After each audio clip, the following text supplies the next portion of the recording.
மாத தேர்வு. நீங்க தான் ஆன்சர் பண்ணணும். பாருங்க. களை என்பதன் பொருள் கரும்பு. நம் முன்னோர்கள் ஒரு சொல்லை சொல்லியவாறே நாமும் சொல்வது மரபு. அதான் சொன்னோம். நம் முன்னோர்கள் ஒரு சொல்லை எப்படி சொல்லியிருக்காங்களோ, அதே மாரி நாமளும் சொல்றதுதான் என்னது? மரபு. ஆடை நெய்தார் என்பது வினை மரபு. ஏன்னா நெய்தார் இருக்கா? வினை பகுதி. இது வந்து பெயர். இது வினை. இப்போ வினை பகுதியில தான் மரபு தெரியுது. இளநீர்னா தென்னை. சாறு அப்படின்னா கரும்பு சாறு. பாகுன்னா வெள்ளப்பாகு. அடுத்து பாருங்க. அடிக்கோடிட்ட சொல்லியிருக்கானே எதிர் சொல்லை எடுத்து எழுதுக. ஒரு மனிதனிடம் ஒரே கேள்வி. கேள்விக்கு எதிர்ச்சொல் பதில். அடுத்து பாருங்க. செழியன் வீட்டின் பின்னால் உள்ள தோட்டத்திற்கு சென்றான். பின்னால்னா அதுக்கு எதிர்ச்சொல் வந்து முன்னால். அடுத்து எந்த ஒரு சிறிய பொருளை போடவும் பையில் இடமில்லை. சிறிய அப்படின்னா பெரிய. சரிங்களா? அடுத்து பாருங்க. தவறான இணையை தேர்ந்தெடுத்து எழுதுக. பாருங்க தவறான இணை. சிலந்தினா வலைன்னு சொல்லுவாங்க. நண்டு வலை. எலி பண்ணை. இதுதான் தவறு. சரிங்களா? எலி வந்து பண்ணை கிடையாது. அது மாதிரி அம்பு எய்தான். சுவர் கட்டினான் ஆடை நெய்தான். சுவர் கட்டினான் என்பது தவறு. சுவர் எழுப்பினான் வரும். அது மாதிரி குதிரை குட்டி புலிப்பரல் மான் குருளை. என்னது? மான் கன்று. இது தவறு. சரிங்களா? அடுத்து பாருங்க. பொருத்தமான இடத்தில் நிறுத்தற் குறியிட்டு எழுதுக. பாருங்க. ஓ ஆச்சரியமா கேக்குறாங்களா? மேல அதுக்கு முன்னாடி மேற்கோள் குறி. எனக்கு கடினமான புதிரை கேட்டு விட்டீர்கள் தாத்தா. ஆமா தானே? அடுத்து என்று செல்லமாய் சினுங்கினால் கவிநிலா. இங்க ஒரு புல் ஸ்டாப் அவங்களே வச்சுட்டாங்க. ஆனாலும் கண்டுபிடித்து விடுவேன் கண்டுபிடித்து விடுவேன் அப்படின்ட்டு என்று கூறினாள். ஆனாலும் நான் கண்டுபிடிச்சிடுவேன். அடுத்து ஒரு மாத தேர்வு பாருங்க. காட்டில் சிங்கம் என்ன செய்யும்? முழங்கும். மான் தன்னுடைய கன்றை தேடியது. மாலான் இரவில் பால் என்ன செய்றா? பால்னா பருகினாள். இரவில் ஆந்தை என்ன செய்யும்? அலறியது. உமா தோட்டத்தில் பூவைனா பறித்தாள். சரிங்களா? அடுத்து சரியா தவறா? தமிழை என் உயிருக்கு இணையானது என்பேன் என்கிறார் பாரதிதாசன். சரி. களை என்பது வேண்டாத செடி ஆகும். தவறு. இது களைனா மூங்கில். இந்த களைனா தான் வேண்டாத செடி. இந்த பொதுலகரம் லைவ் போட்டாதான். இது சிறப்புலகரம்னா என்னது? கரும்பு. காலியான உண்டியலில் தன்மதி 200 நாணயங்களை போட்டாள். தவறு. எவ்வளவு நாணயம்? ஒரே ஒரு நாணயம் தான் போட்டிருப்பா. அடுத்து பாம்பும் தனது பொட்டிலிருந்து வெளியேறி வந்து சீறியது. குதிரை கனைத்தது. ரெண்டுமே சரி. பாம்பு என்ன செய்யும்? சீரும். குதிரை கனைக்கும். அடுத்து கண்ணன் மாத்திரை தின்றான். தின்றான் வராது. விழுங்கினான் இல்ல முழுங்கினான் வரும். இது தவறு. சரிங்களா? அடுத்து மரபு சொற்களை தொடரில் அமைத்து எழுதுக. தின்றாள். தின்றாள்னா எது? முறுக்கு தானேப்பா. கனிமொழி முறுக்கு தின்றாள். பருகினான்னா பால். அன்பு பால் பருகினான். முடைந்தார்னா கூடை. அப்பா கூடை முடைந்தார். குடித்தான்னா தண்ணீர். கபிலன் தண்ணீர் குடித்தான். அலப்பியது அப்படின்னா குரங்கு. மரத்துல இருந்த குரங்கு அலப்பியது. சரிங்களா? அடுத்து மாத தேர்வு தான் பாருங்க.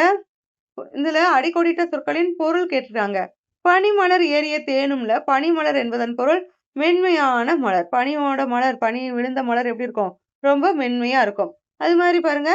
பாகிடை ஏறிய சுவையும் நனிப்பசு பொழியும் பாலும்.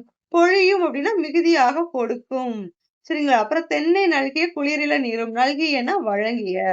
புரியுதாப்பா? அடுத்து பாருங்க. பொருத்தமான சொற்களை எடுத்து எழுதுக. என்ன கேட்டிருக்காங்கன்னா, காட்டில் அணில்கள் ஓடி பிடித்து விளையாடின. குயிலின் ஓசை செழியனின் செவிக்கு இனிமையாக இருந்தது அப்படின்னு சொல்லி கொடுத்திருக்காங்க. இதுல அக்ரணி சொல் உயர்திணை சொல் எது எதுன்னு கேட்டிருக்காங்க. அக்ரணி சொற்கள் அப்படின்னா மனிதர்கள் கடவுள்கள் அல்லாத பிற உயிரற்ற உயிருள்ள எல்லா சொற்களுமே அக்ரிணை தான். உயர்திணை சொற்கள்னா மனிதர்களும் கடவுளும் தான் உயர்திணை. இப்ப உயர்திணை இதுல மனிதர்கள் சொற்கள் என்ன இருக்கு? செழியன் இருக்கா? அப்ப அது உயர்திணை. அக்ரிணை வந்து என்ன இருக்கு? குயில் இருக்கு. அப்புறம் அணில். இதெல்லாம் நம்ம எழுதலாம். அணில் இருக்குல்லப்பா. சோ இதெல்லாம் அக்ரணை சொல். சரிங்களா? அடுத்து பாருங்க. விடுப்பு விண்ணப்பத்தை நிரப்புக. நம்மலாம் ஸ்கூலுக்கு லீவ் போட்டோம்னு என்ன செய்வோம்? ஆசிரியர் விடுப்பு விண்ணப்பம் வந்து கேட்பாங்க. அதை எழுதலாமா? பாருங்க. இங்க எழுதும் போது உங்களுடைய பெயர் எழுதணும். எந்த பள்ளி, எந்த ஊர்.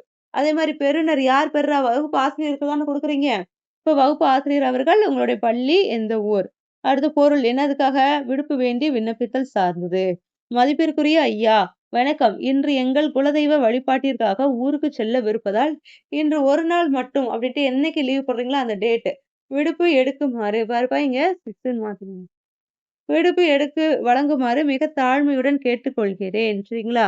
இடம் எந்த இடம்? நாள் எந்த நாள்? அது மாதிரி உங்களோட பெயர். சரிங்களா? அடுத்து பாருங்கப்பா இன்னொரு மாத தேர்வு.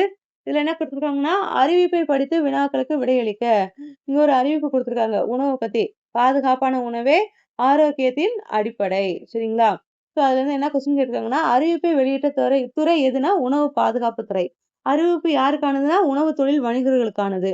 அகிலா தன் அப்பாவிடம் சிற்றுண்டி கடைக்கு உரிமம் பெறுவதற்கு எவ்வளவு நாள் தேவைப்படும் என்று கூறினார்? 2 மாதம் தேவைப்படும். சரிங்களா? அடுத்து பாருங்க. எது ஆரோக்கியத்தின் அடிப்படை? பாதுகாப்பான உணவு. அடுத்து முகிலனின் மாமா கடைக்கு உரிமை பெற உடனடியாக யாரை அணுக வேண்டும்? உணவு பாதுகாப்பு அலுவலரை அணுக வேண்டும். அடுத்து பாருங்கப்பா, பத்தியைப்படுத்தி வினாக்களுக்கு விடை எழுதுக. ஒளி மரபு சொற்கள், இருப்பிட மரபு சொற்கள், வினை மரபு சொற்கள். இங்கேயே எல்லாத்துக்கும் ஆன்சர் இருக்கு. இந்த இளநீர், தென்னந்தோப்பு, பூக்களை பறித்து, இங்கே தென்னந்தோப்பு, ஆடு கத்தும், குயில் கூவும், மயில் அகவும் இதெல்லாம். இங்க பாருங்க, ஒளி மரபுனா ஆடு கத்தும், குயில் கூவும், மயில் அகவும். இருப்பிட மரபு சொற்கள்னா தென்னந்தோப்பு, மாட்டுத் தொழுவம், கோழி வாழக்கூடியது, பண்ணை, ஆட்டுப்பட்டி. தென்னைன்னா தோப்பு. நிறைய தென்னை மரங்கள் இருந்துச்சுன்னா அது தென்னந்தோப்புன்னு சொல்லுவாங்க. மாடு இருக்கக்கூடிய இடம் மாட்டுத் தொழுவம், கோழி இருக்கக்கூடிய இடம் கோழி பண்ணை, ஆடு இருக்கக்கூடிய இடம் ஆட்டுப்பட்டி. அடுத்து விடை மரபு சொற்கள் பாருங்க. கூடை முடைந்தது, இளநீர் குடிக்க, சோறு உண்டோம், பூக்களை பறித்து. இப்ப கூடைனா முடைந்தது, இளநீர்னா குடிக்கிறது, சோறுனா உண்றது, பூக்களை பறித்தது. சரிங்களா? அடுத்து பாருங்க, செய்யலாமே அப்படின்னு சொல்லி கேட்டிருக்காங்களா? என்னன்னா, வின்சிக்கு பழக்கலவை சாப்பிட ஆசை வந்துவிட்டது. அவள் என்னென்ன பழங்களை வாங்குவாள்? வரைந்து காட்டுங்கள். அவள் என்னென்ன பழங்கள்? வாழைப்பழம், ஆப்பிள், மாதுளை, ஆரஞ்சு, அன்னாசி பழம், இந்த மாதிரி பழங்கள்ல தர்பூசணி இதெல்லாம் வாங்குறா.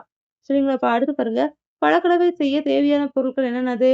பழங்கள் வேணும், தேன் வேணும், தண்ணீர் வேணும், கத்தி, தட்டு, பாத்திரம் இதெல்லாம் தேவைப்படும். அடுத்து வின்சிக்கு பழக்கலவை செய்ய உதவுங்கள். எப்படி செய்வா? முதலில் பழங்களை கழுவ வேண்டும். பின் பழங்களை சிறு சிறு துண்டுகளாக நறுக்க வேண்டும். அதை ஒரு பெரிய பாத்திரத்தில் போட்டு சிறிதளவு தேன் ஊற்றி நன்கு கலக்க வேண்டும். அப்புறம் என்ன ஆயிடும்? பழக்கலவை ரெடி ஆயிரும். அடுத்து பாருங்க, வின்சி செய்த பழக்கலவையை பற்றி தோழிக்கு கூற வேண்டுமாம். அதை அலைபேசியில் குறுஞ்செய்தியாக அனுப்ப உதவுங்கள். இப்போ ஃபோன்ல நம்ம ஒரு ஷார்ட் மெசேஜ் அனுப்புவோம்ல. அன்புள்ள கயல், நான் பழக்கலவை செய்து சுவைத்து பார்த்தேன். அதன் புகைப்படத்தை அனுப்பியுள்ளேன். நீயும் இது போல பழக்கலவை செய்து சாப்பிட்டு பார். உடலுக்கு நல்லது. பழக்கலவைலாம் சாப்பிட்டா நம்ம உடலுக்கு நல்லது தானப்பா. ஓகே. இதோட இந்த இதுல இருக்கக்கூடிய மாதத் தேர்வு எல்லாமே பார்த்தாச்சு. இந்த லெசன் 4த் சாரி 3 லெசன் அண்ட் இந்த மாதத் தேர்வு. இதுல ஏதாவது டவுட்ஸ் இருந்துச்சுன்னா கமெண்ட் செக்ஷன்ல கமெண்ட் பண்ணுங்க. ஓகே குட்டீஸ். Thank you.